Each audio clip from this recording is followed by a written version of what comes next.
आज ऐसे व्यक्ति के बारे में हम जानेंगे जो कि बहुत ही बड़ा मूर्ख था, जो गली गली घूमता, लोगों की ताने सुनता, उनसे धुतकारा जाता। वही व्यक्ति आगे चलकर संस्कृत का बहुत बड़ा ज्ञानी बना, जिसने अपने ज्ञान के बदौलत बहुत बड़ी बड़ी काव्य की रचनाएं की, बहुत सारे नाटक लिखे। आइए जानते हैं इस कहानी के माध्यम से वह मूर्ख व्यक्ति कैसे इतना बड़ा बुद्धिमान बना और उसकी रचनाएं कौन सी हैं।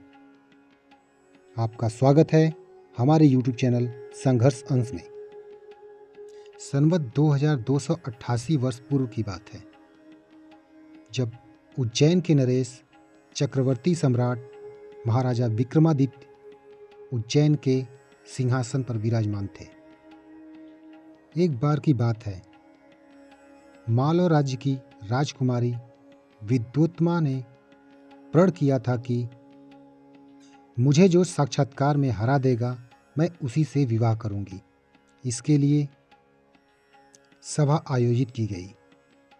दूर दूर से बड़े बड़े विद्वान पंडित विद्योत्मा से विवाह करने के लिए एवं साक्षात्कार करने के लिए महल में उपस्थित हुए।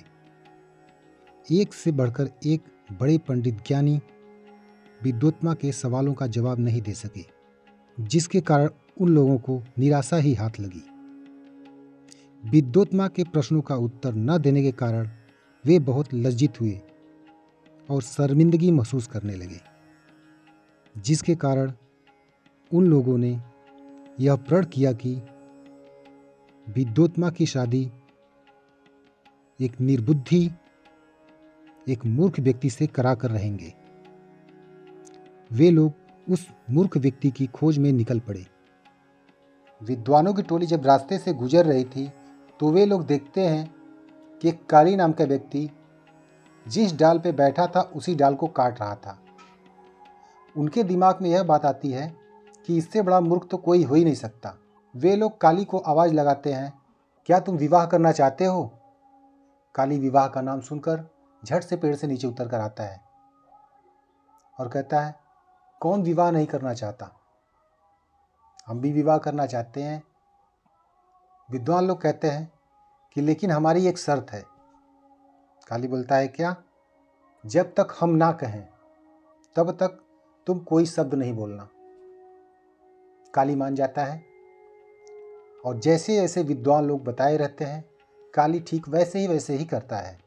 उन लोगों ने काली को स्वांग वेश बनाकर विद्योत्मा के सामने प्रस्तुत किया और कहा कि आज हमारे गुरु आपसे साक्षात्कार करने के लिए आए हैं, परंतु अभी मौन व्रत धारण किए हैं।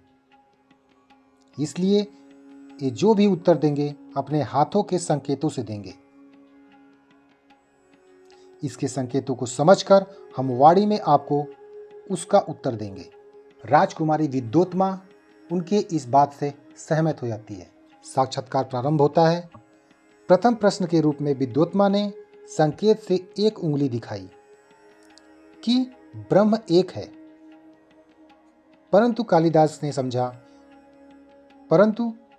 समझा कि ये राजकुमारी मेरी एक आंख फोड़ना चाहती है। क्रोध में उन्होंने दो उंगलियों का संकेत इस भाव से किया कि तू मेरी एक आंख फोड़ना चाहती है तो मैं तेरी दोनों आंखें फोड़ दूंगा।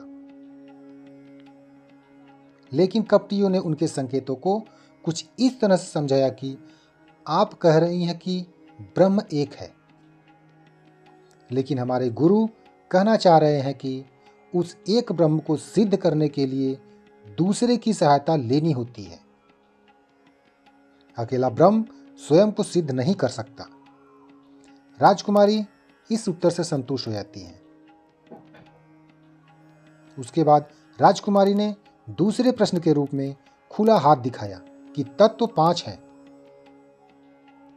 तो कालिदास को लगा कि यह थप्पड़ मारने की धमकी दे रही है। उसके जवाब में कालिदास ने घूंसा दिखाया कि तू यदि मुझे गाल पर थप्पड़ मारेगी, मैं घूंसा मारकर तेरा चेहरा बिगाड़ दूंगा। कपटियों ने समझाया कि गुरु कहना चाह रहे हैं कि भले ही आप कह रही हो कि 5 तत्व अलग अलग हैं, पृथ्वी, जल, आकाश, वायु एवं अग्नि, परंतु यह तत्व पृथक पृथक रूप में कोई विशिष्ट कार्य संपन्न नहीं कर सकते, अपितु आपस में मिलकर एक होकर उत्तम मनुष्य शरीर का रूप ले लेते हैं, जो कि ईश्वर की सर्वश्रेष्ठ कृति है। इस प्रकार प्रश्नोत्तर से अंत में विद्युत्मा अपनी हार स्वीकार कर लेती है। फिर शर्त के अनुसार कालिदास और विद्युत्मा का विवाह होता है। विवाह के पश्चात कालिदास विद्युत्मा को लेकर अपनी कुटिया में आ जाते हैं और प्रथम रात्रि को ही जब दोनों एक साथ होते हैं तो उसी समय ऊँट का स्वर सुनाई देता है। विद्युत्मा संस्कृत में पूछती है कि में तत्व क्या है, परंतु कालिदास संस्कृत जानते नहीं थे, इसलिए उनके मुंह से निकल गया उट्र। उस समय विद्युत्मा को पता चल जाता है कि कालिदास अनपढ़ है। उसने तुरंत कालिदास को धिक्कारा और यह कहकर घर से निकाल दिया कि सच्चे विद्वान बने बिना घर वापस नहीं आना है। कालिदास वहां से आधी रात में निकलकर काली देवी की मंदिर पहुंचे। वहां पे उनके पैरों के पास अपने माथा पटक पटक कर यह कहकर रोने लगे कि आज मेरे पास बुद्धि होती तो मेरी पत्नी मुझे घर से नहीं निकालती। माथा पटकने के कारण उनके सर से बहुत ढेर सारा खून निकला, जो कि माँ काली के चरणों में जा गिरा, जिससे काली माँ प्रसन्न हो जाती हैं और आशीर्वाद स्वरूप उन्हें ज्ञान और धन की प्राप्ति होती है। ज्ञान प्राप्ति के बाद जब वे घर लौटे तो उन्होंने दरवाजा खटखटा कर कहा, कपाट उद्वाट्य सुंदरी। इसका अर्थ है दरवाजा खोलो सुंदरी। विद्युत्मा ने चकित होकर बोला, अस्ति किश्चिद वाग विशेष, मतलब कोई विद्वान लगता है। विद्युत्मा दरवाजा खोलती है और सामने देखती है महान कवि कालिदास खड़े थे। विद्युत्मा उनको देखते ही शर्मिंदा होती है और अपने किए पर पछतावा करती है और कालिदास से क्षमा मांगती है। इस प्रकार इस किंवदंती के अनुसार कालिदास ने विद्युत्मा को अपना पथ प्रदर्शक गुरु माना और उनके इस वाक्य को उन्होंने अपने काव्य में भी जगह दी। इस प्रकार इस कहानी के अनुसार मूर्ख कालिदास महान विद्वान एवं काव्य के रचयिता कालिदास बने। इसके बाद कालिदास ने छोटी बड़ी कुल लगभग 40 रचनाएं की, जिसमें अभिज्ञान शाकुंतलम, विक्रमोर्वशीयम, मालविकाग्निमित्रम, महाकाव्य रघुवंशम, कुमार संभवम, मेघदूतम, ऋतुसंहारम इत्यादि रचनाएं की। अगर वीडियो पसंद आया तो इसे लाइक करें, शेयर करें। इसी तरह के अन्य इंटरेस्टिंग वीडियो के लिए चैनल को सब्सक्राइब करें। मिलते हैं नेक्स्ट वीडियो में, तब तक के लिए जय हिंद।